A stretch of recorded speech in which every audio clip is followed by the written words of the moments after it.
지하철 무임승차 사건. 저는 박정호, 올해 68입니다.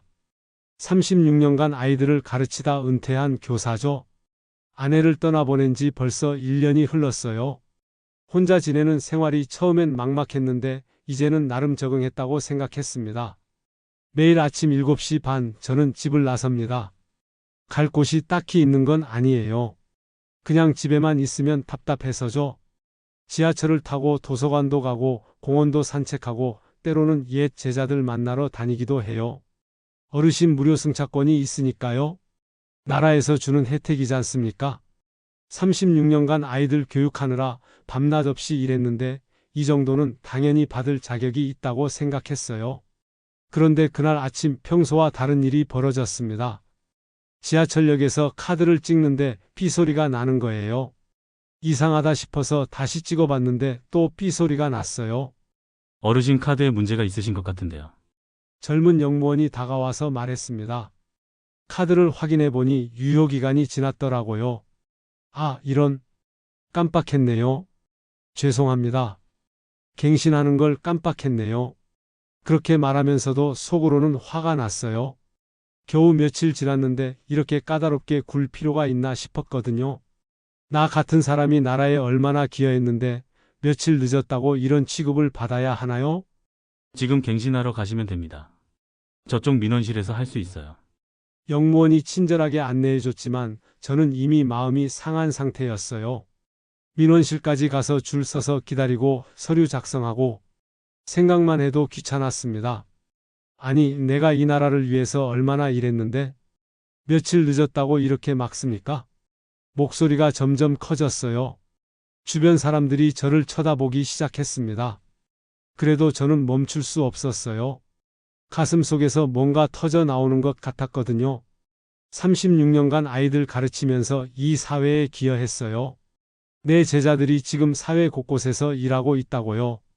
그런 내가 겨우 며칠 늦었다고 이런 대접을 받아야 합니까? 그 순간 저도 모르게 개찰구를 밀고 지나갔어요. 영무원이 당황해하며 뒤쫓아왔지만 저는 그냥 걸어갔습니다. 뒤에서 어르신, 어르신하고 부르는 소리가 들렸지만 돌아보지 않았어요. 지하철에 앉아서 생각해 봤습니다. 내가 뭘 한 거지? 하지만 동시에 이런 생각도 들었어요. 나 정도면 이런 대우는 받아 마땅하지 않나? 내가 얼마나 성실하게 살았는데? 집에 돌아와서도 그 생각이 머릿속을 맴돌았어요. 아내가 살아있었다면 뭐라고 했을까요? 아마 여보, 그래도 규칙은 지켜야지라고 했을 거예요. 하지만 아내는 이제 없습니다. 혼자 저녁을 먹으면서 자꾸 그 일이 생각났어요. 영무원의 당황한 표정, 주변 사람들의 시선. 뭔가 찜찜했지만 동시에 속이 시원한 기분도 들었어요. 그동안 참았던 것들을 한 번에 터뜨린 것 같았거든요. 그날 밤 잠자리에 들면서 생각했습니다. 내일은 카드를 갱신하러 가야겠다. 하지만 오늘 한 일이 잘못되었다는 생각은 들지 않았어요. 오히려 당당했습니다. 내가 받을 자격이 있는 대우를 받은 것뿐이라고 생각했거든요. 다음날 아침도 평소처럼 일찍 일어났습니다. 어젯밤 결심했던 것처럼 먼저 카드부터 갱신하러 가야겠다고 생각했어요. 하지만 막상 집을 나서니까 그냥 지하철부터 타고 싶더라고요. 어차피 하루 이틀 차이인데 뭐 어떻겠어요? 그렇게 생각하고 지하철역으로 향했습니다. 어제와 같은 역이었어요. 혹시 어제 그 영무원이 있나 싶어 주변을 둘러봤는데 다른 사람이 근무하고 있었습니다. 다행이라고 생각했어요. 새로운 사람이니까 어제 일을 모를 테고 조용히 지나갈 수 있을 거라고 생각했거든요. 카드를 찍었는데 역시나 삐소리가 났습니다. 이번엔 아예 당당하게 개찰구를 밀고 지나갔어요. 뒤에서 어르신하고 부르는 소리가 들렸지만 그냥 걸었습니다. 그런데 이번에는 영무원이 포기하지 않고 계속 따라왔어요. 어르신, 잠깐만요. 카드에 문제가 있는 것 같은데요. 김성우라는 이름표를 단 젊은 영무원이었습니다. 20서너쯤 되어 보이는 청년이었어요. 얼굴이 꽤 진지해 보였습니다. 무슨 문제요? 내 카드 멀쩡해요. 저는 일부러 모르는 척했습니다. 하지만 성우는 포기하지 않았어요. 카드 좀 확인해 봐도 될까요? 분명히 유효기간이 지난 것 같은데요. 확인? 왜 나를 의심하는 거요? 내가 거짓말쟁이로 보입니까? 목소리가 점점 커졌어요. 주변 사람들이 하나둘씩 멈춰서 저희를 바라보기 시작했습니다. 그래도 저는 물러서고 싶지 않았어요. 의심하는 게 아니라 확인 절차입니다. 모든 승객에게 동일하게 적용되는 거예요. 성우는 차분하게 말했지만 저는 더욱 화가 났어요. 나이 많은 사람을 이렇게 대하는 게 맞나요? 동일하게? 나 같은 노인한테도 그렇게 하겠다는 거요? 내가 얼마나 이 사회에 기여했는데 이런 취급을 받아야 하나요? 그 순간 누군가 핸드폰을 꺼내서 저희를 촬영하기 시작했어요. 처음엔 몰랐는데 플래시 불빛이 번쩍이는 걸 보고 깨달았습니다. 야, 뭘 찍어요? 누가 찍으라고 했어요? 그러자 더 많은 사람들이 핸드폰을 꺼내기 시작했어요. 어떤 사람은 대놓고 동영상을 찍고 있었습니다. 순간 당황스러웠어요. 이런 상황이 될 줄은 몰랐거든요. 어르신, 일단 이쪽에서 얘기해요.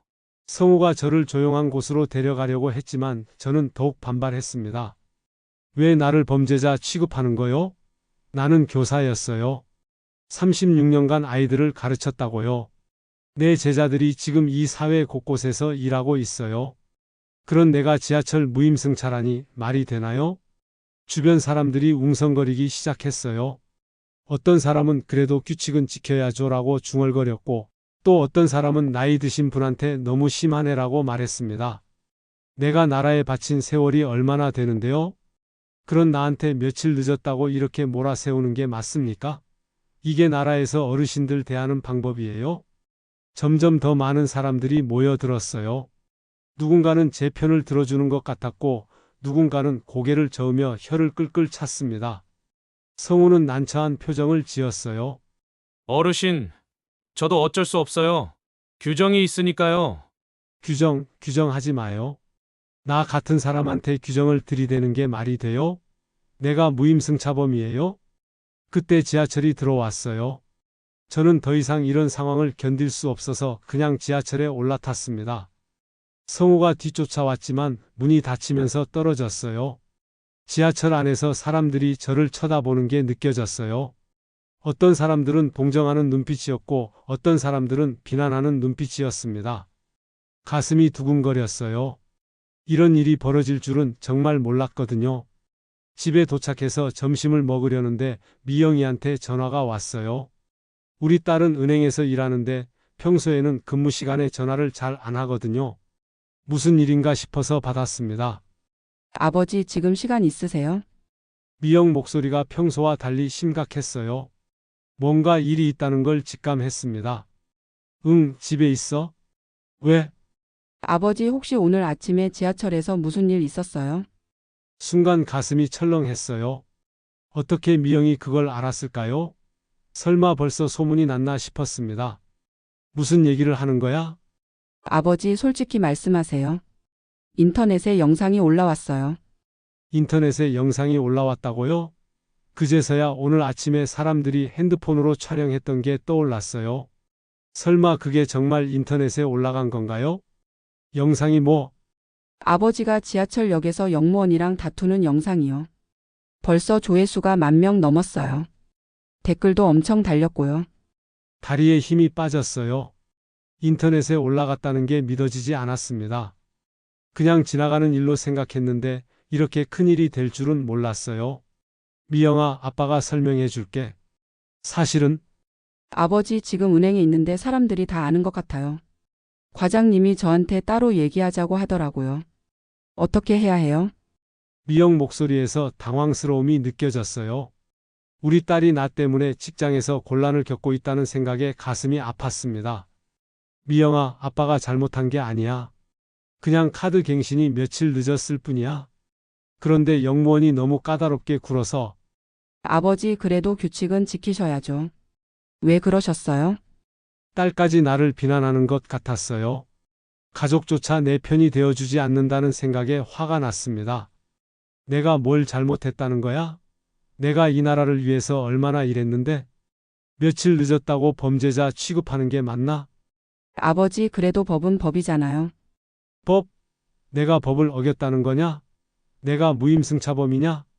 점점 목소리가 커졌어요. 가족마저 나를 이해해주지 않는다는 게 너무 억울했습니다. 오후에 미영이 퇴근하고 집에 왔어요. 얼굴이 많이 상해 있었습니다. 평소보다 훨씬 피곤해 보였어요. 아빠 오늘 정말 힘들었어요. 고객들이 계속 그 얘기만 하더라고요. 그 영상에 나온 분이 아버님 아니냐고. 그래서 뭐라고 했어? 모른다고 했어요. 하지만 다들 알고 있는 것 같았어요. 제 성씨랑 아버지 성씨가 같잖아요. 미영이 한숨을 깊게 쉬었습니다. 딸이 나 때문에 고생하는 모습을 보니까 마음이 아팠어요. 하지만 동시에 억울한 마음도 들었습니다. 미영아, 아빠가 그렇게 잘못한 일인가? 내가 이 사회에 기여한 게 얼마나 큰데 며칠 늦었다고 이렇게 매도당해야 하나? 아빠 기여하신 건 인정해요. 하지만 그거랑 규칙을 지키는 건 별개 문제잖아요. 규칙? 너까지 그러니? 아빠 저는 아빠 편이에요. 하지만 이번 일은 정말 잘못하신 것 같아요. 그날 밤 혼자 누워서 생각해 봤습니다. 정말 내가 잘못한 걸까요? 하지만 아무리 생각해 봐도 납득이 안 됐어요. 내 같은 사람이 며칠 늦었다고 이런 취급을 받는 게 말이 되나요? 오히려 화가 더 났어요. 가족조차 내 편이 되어주지 않는다는 생각에 서러움이 밀려왔습니다. 아내가 살아있었다면 어땠을까요? 아내라면 내 마음을 이해해줬을 텐데. 며칠 후 카드를 갱신하러 지하철역에 갔어요. 민원실에서 서류를 작성하고 있는데 뒤에서 누군가 저를 부르는 소리가 들렸습니다. 선생님, 박정호 선생님 맞으시죠? 돌아보니 나이 지긋한 여성이 서 있었어요. 얼굴이 낯익다 싶었는데 잠시 후에 기억이 났습니다. 명자야? 이명자? 네, 선생님. 정말 오랜만이에요. 이명자는 제가 20대 초반에 가르쳤던 제자였어요. 벌써 40년도 넘은 일이죠. 그때는 참 똑똑하고 활발한 학생이었는데 지금은 70살이 다 되어 보였습니다. 명자야, 그동안 어떻게 지냈니? 참 오랜만이다. 선생님도 많이 연세가 드셨네요. 건강하세요? 반가운 마음에 이런저런 안부를 물었어요. 명자는 시민단체에서 활동하고 있다고 했습니다. 주로 어르신들 권익 보호 관련 일을 한다고 하더라고요. 그런데 선생님, 요즘 인터넷에서 화제가 된 영상 보셨어요? 어떤 어르신이 지하철역에서 역무원과 다투는. 순간 얼굴이 뜨거워졌어요. 명자도 그 영상을 봤다는 거였죠? 어떻게 대답해야 할지 모르겠더라고요. 아, 그 영상 말이니? 네, 보셨어요? 좀 안타깝더라고요. 물론 어르신 입장도 이해는 되지만. 명자가 말끝을 흐렸어요. 뭔가 더 말하고 싶은 것 같았지만 조심스러워하는 느낌이었습니다. 명자야, 솔직히 말하면 그 영상 속 사람이 나야? 명자 얼굴이 순간 굳어졌어요. 놀란 것 같으면서도 실망한 것 같은 표정이었습니다. 선생님이요? 정말요? 응. 카드 갱신을 깜빡했는데 역무원이 너무 까다롭게 굴어서 그때 명자가 저를 조용히 바라봤어요. 그 눈빛에는 무언가 복잡한 감정이 담겨 있었습니다. 선생님, 제가 학교 다닐 때 선생님께서 항상 하시던 말씀 기억나세요? 무슨 말? 정직이 최고의 덕목이라고 하셨잖아요. 어떤 상황에서든 정직해야 한다고. 그게 사람의 기본이라고 가르쳐 주셨는데. 가슴이 찔렸어요. 명자 말이 맞았거든요. 제가 정말로 그런 말을 자주 했었어요. 학생들에게 무엇보다 정직하라고 거짓말하지 말라고 항상 강조했었습니다. 명자야, 그때와 지금은 다르다. 상황이 선생님, 상황이 다르다고 해서 원칙이 바뀌는 건 아니잖아요. 선생님께서 그렇게 가르쳐 주셨는데. 명자 목소리에서 실망감이 느껴졌어요. 제자가 선생님에게 실망하는 그 표정을 보니까 가슴이 아팠습니다. 내가 뭘 잘못했다는 거니? 내가 이 사회에 얼마나 기여했는데 며칠 늦었다고 범죄자 취급하는 게 맞나? 선생님, 기여하신 건 인정해요. 하지만 그것과 규칙을 지키는 것은 별개 문제 아닌가요? 선생님께서 저희에게 그렇게 가르쳐 주셨잖아요.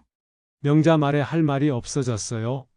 제가 예전에 학생들에게 했던 말들이 부메랑이 되어 돌아오는 느낌이었습니다. 그리고 선생님, 저는 지금 시민단체에서 일하고 있어요. 어르신들 권익 보호를 위해서요. 그런데 이런 일이 알려지면 오히려 어르신들에 대한 인식이 나빠질 수 있어요. 무슨 소리야? 내가 어르신들 이미지를 나쁘게 했다는 거야? 선생님께서 그런 의도가 아니신 건 알아요. 하지만 결과적으로는 더 이상 이 대화를 계속하고 싶지 않았어요. 제자한테까지 이런 소리를 듣는다니 너무 기분이 상했습니다. 명자야, 나는 간다. 오랜만에 만났는데 이런 얘기나 하고. 선생님, 화내지 마세요.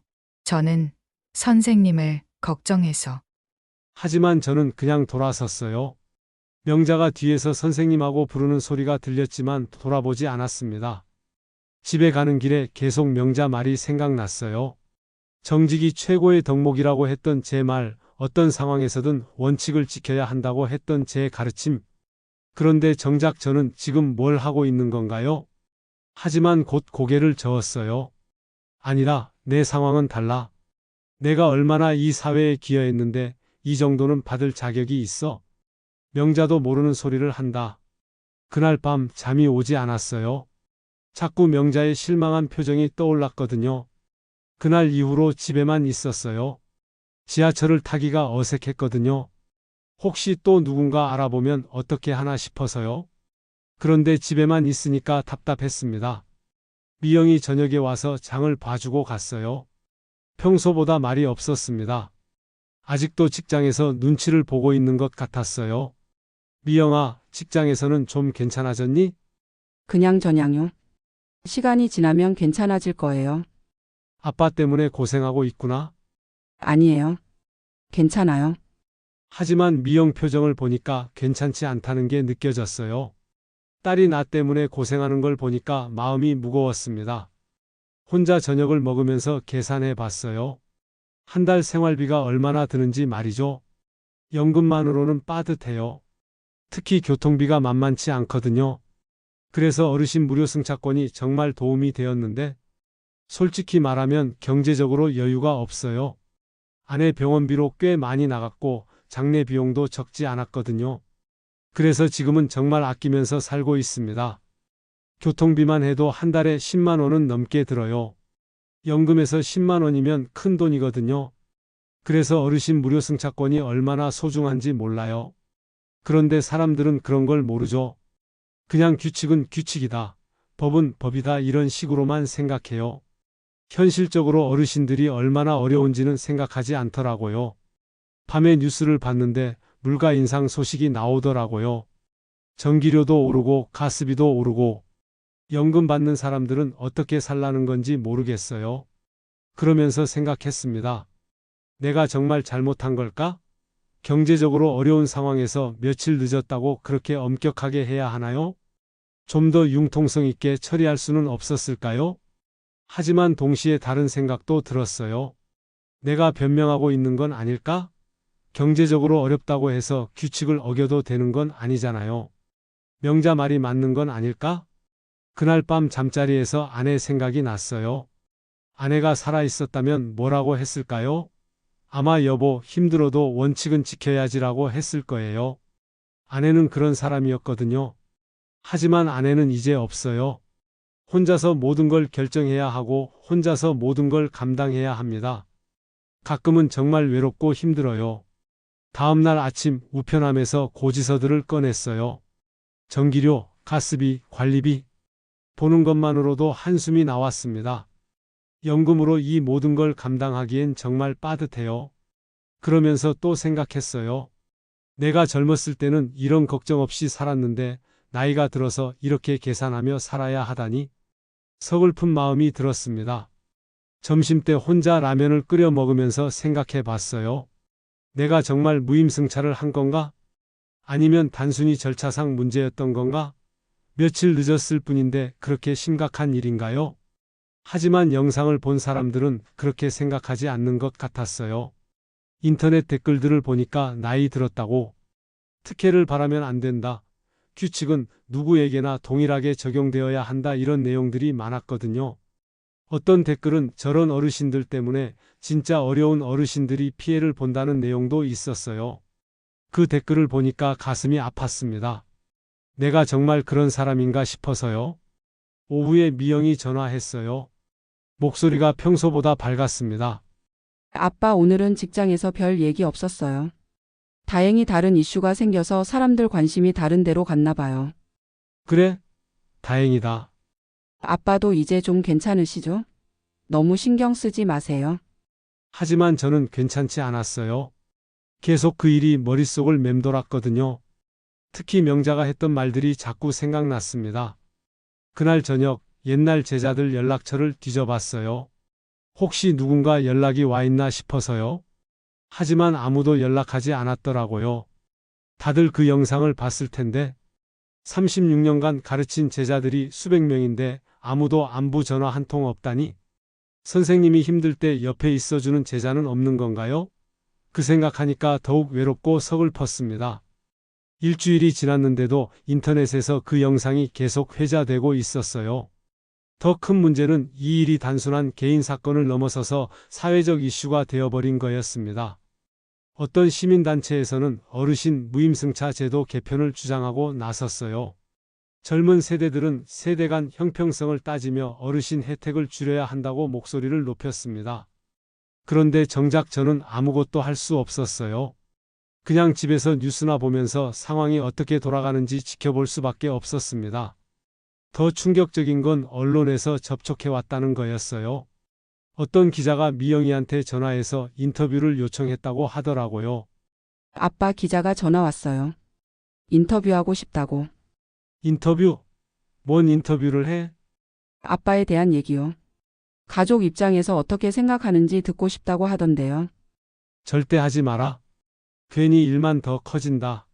하지만 언론의 관심은 멈추지 않았어요. 심지어 집 앞까지 와서 기다리는 기자들도 있었습니다. 외출하기가 무서워졌어요. 그런데 더 큰 문제가 생겼어요. 명자가 속한 시민단체에서 공식적으로 성명을 발표한 거였습니다. 어르신 무임승차 제도의 올바른 이용에 관한 내용이었는데 사실상 저를 비판하는 내용이었어요.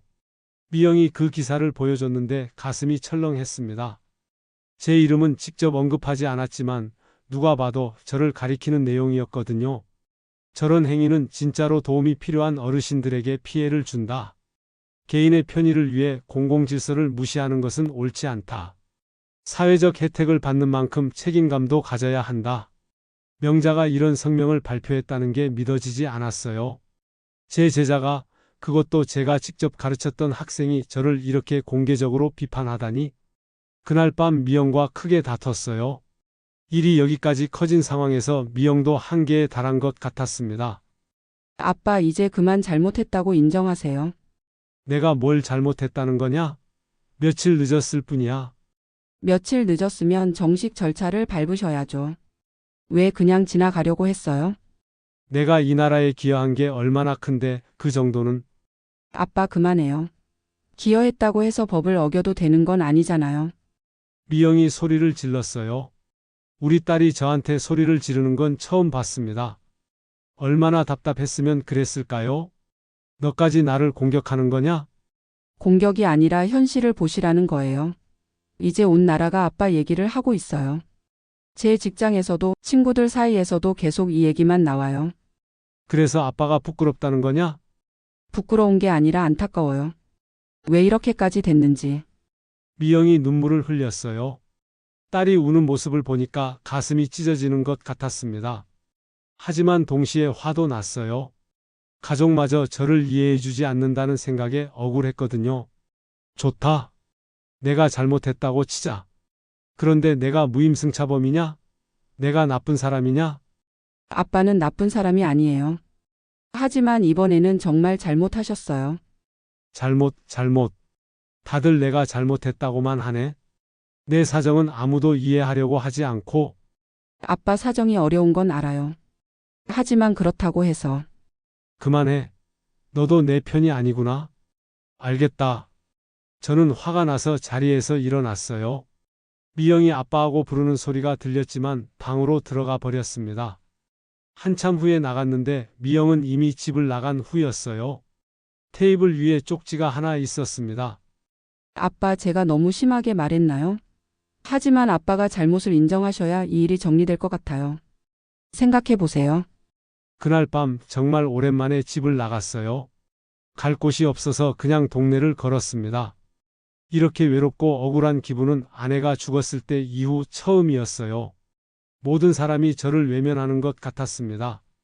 가족도 제자도 사회도 아무도 제 편이 되어주지 않았어요. 며칠 후 집에 있는데 초인종이 울렸어요. 문을 열어보니 성우가 서 있었습니다. 그날 지하철역에서 만났던 그 영무원이었어요. 어르신, 안녕하세요. 당신이 왜 여기까지 와? 성우는 정중하게 인사했습니다. 얼굴에 미안한 표정이 떠 있었어요. 어르신께 할 말이 있어서 왔습니다. 할 말? 뭔 할 말? 성우를 집 안으로 들여보냈어요. 사실 궁금했거든요. 이 젊은 영무원이 무슨 말을 하려고 집까지 찾아온 건지. 어르신, 제가 그날 너무 경직되게 대처한 것 같아요. 죄송합니다. 당신이 뭘 잘못했다는 거야? 더 융통성 있게 처리할 수 있었는데 원칙만 고집했던 것 같아요. 성우 말을 듣고 있으니까 좀 이상했어요. 분명히 제가 잘못한 건데 성우가 사과하는 상황이니까요. 하지만 어르신, 제가 한 가지 말씀드리고 싶은 게 있어요. 뭔데? 저희 아버지도 어르신과 비슷한 나이세요. 아버지도 어르신 무료 승차권을 이용하시거든요. 성우가 차분하게 말을 이어갔어요. 아버지가 그러시더라고요. 성우야, 이런 혜택이 있어서 우리 같은 노인들이 세상 구경이라도 할 수 있다고 하시면서 정말 고마워하세요.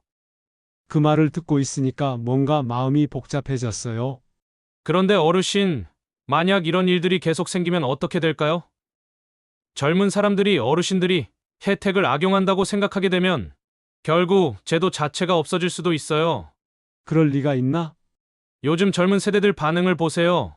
벌써 세대 간 형평성을 따지면서 어르신 혜택을 줄이자는 목소리가 나오고 있잖아요. 성우 말이 맞았어요. 뉴스에서도 그런 얘기들이 나오고 있었거든요.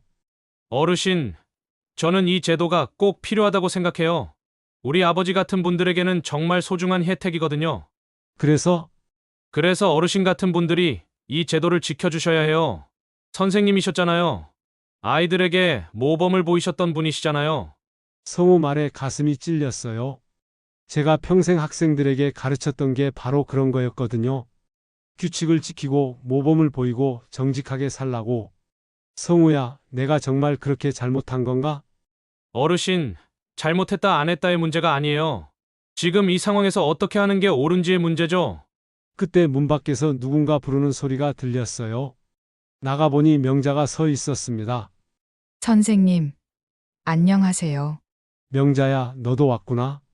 명자와 성우가 마주 보더니 서로 아는 사이인 것 같았어요. 명자 씨가 저한테 연락하셨어요. 선생님께 같이 말씀드리고 싶은 게 있다고. 세 사람이 다시 집 안에 앉았어요.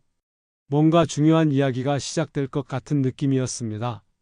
선생님, 제가 시민단체에서 성명을 발표한 거 아시죠? 응, 봤어? 선생님을 공격하려는 게 아니었어요.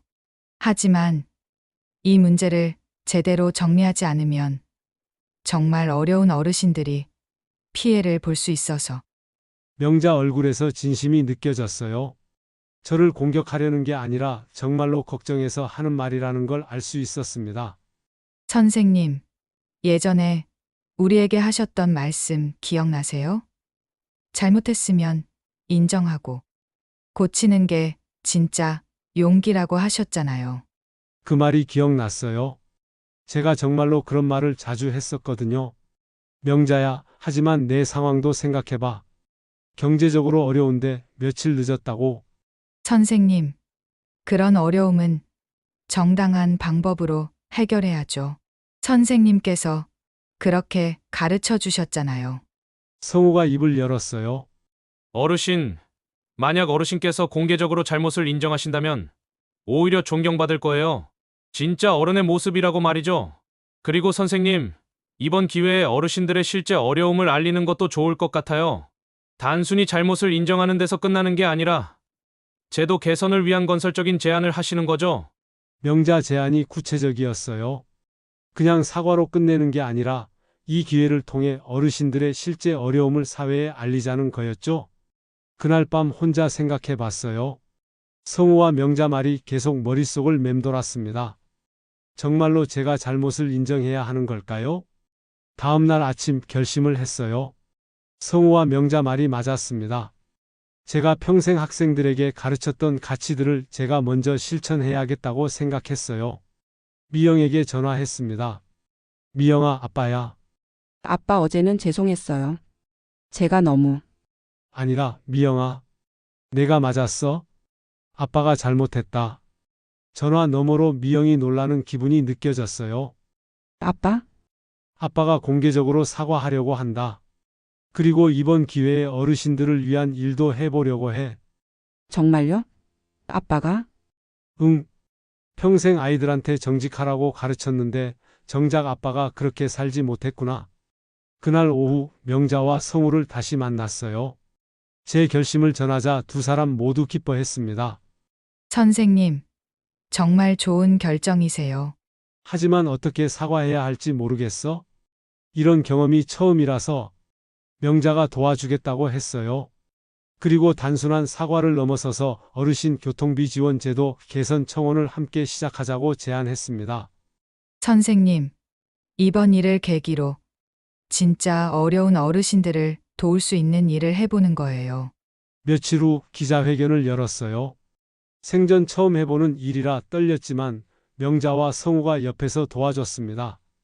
안녕하세요. 저는 박정호입니다. 얼마 전 지하철역에서 있었던 일로 많은 분들께 심려를 끼쳐드려 죄송합니다. 목소리가 떨렸어요. 하지만 계속 말을 이어갔습니다. 저는 36년간 교직에 몸담으면서 학생들에게 항상 정직하라고 규칙을 지키라고 가르쳤습니다. 하지만 정작 저 자신은 그 가르침을 실천하지 못했습니다. 기자들이 열심히 받아 적고 있었어요. 개인적인 사정이 있었다고 해서 공공질서를 무시해도 되는 건 아니었습니다. 진심으로 사과드립니다. 그리고 어르신들의 실제 어려움에 대해서도 말했어요. 연금만으로는 생활이 빠듯하다는 것, 교통비가 큰 부담이 된다는 것, 하지만 그렇다고 해서 규칙을 어겨도 되는 건 아니라는 것. 이번 일을 계기로 어르신 교통비 지원 제도를 개선하는 청원을 시작하려고 합니다. 정당한 방법으로 어르신들의 어려움을 해결해 보고 싶습니다. 기자회견이 끝나고 집으로 돌아가는 길, 마음이 한결 가벼워졌어요. 그동안 짓눌렸던 무언가가 사라진 느낌이었습니다. 미영이 저녁에 와서 저를 꼭 안아줬어요. 아빠 정말 자랑스러워요. 미영아, 아빠가 늦었지만 제대로 된 선택을 한 것 같니? 네, 이제야 제가 아는 아빠 같아요. 그 후 몇 주 동안 청원 활동을 했어요. 명자가 속한 시민단체와 성우도 함께 참여해줬습니다. 많은 어르신들이 동참해 주셨고 젊은 세대들도 우리 활동에 관심을 보여줬어요. 인터넷 댓글도 달라졌어요. 처음에는 비난 일색이었는데 이제는 진정한 어른의 모습이다. 이런 분이 진짜 선생님이다 같은 댓글들이 많이 보였습니다. 가장 기뻤던 건 옛 제자들이 연락을 해온 거였어요. 선생님 오랜만입니다.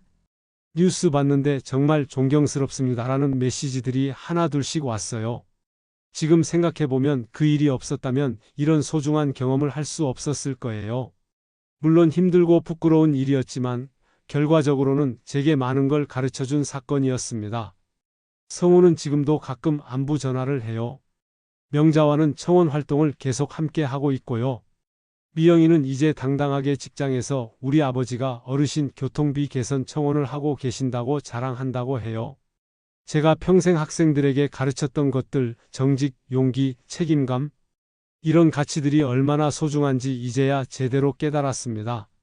나이가 들어서야 진짜 어른이 되는 법을 배운 셈이죠. 어르신 무료 승차권도 이제 당당하게 사용하고 있어요. 규칙을 정확히 지키면서 말이죠. 그리고 지하철에서 다른 어르신들이 어려워하시는 모습을 보면 도와드리기도 해요. 때로는 실수하고 넘어져도 다시 일어설 수 있다는 것, 잘못을 인정하는 용기가 진짜 용기라는 것, 그리고 개인의 변화가 사회의 변화로 이어질 수 있다는 것. 이 모든 걸 68살에 배웠습니다. 지금도 청원 활동을 계속하고 있어요. 어르신들이 경제적 부담 없이 대중교통을 이용할 수 있도록 하지만 동시에 규칙과 질서도 지킬 수 있도록 하는 제도를 만들어가고 있습니다. 그것이 제가 할 수 있는, 제가 해야 할 일이라고 생각해요. 평생 교사였던 사람으로서 이제는 사회 전체에 작은 교훈을 전하고 싶습니다.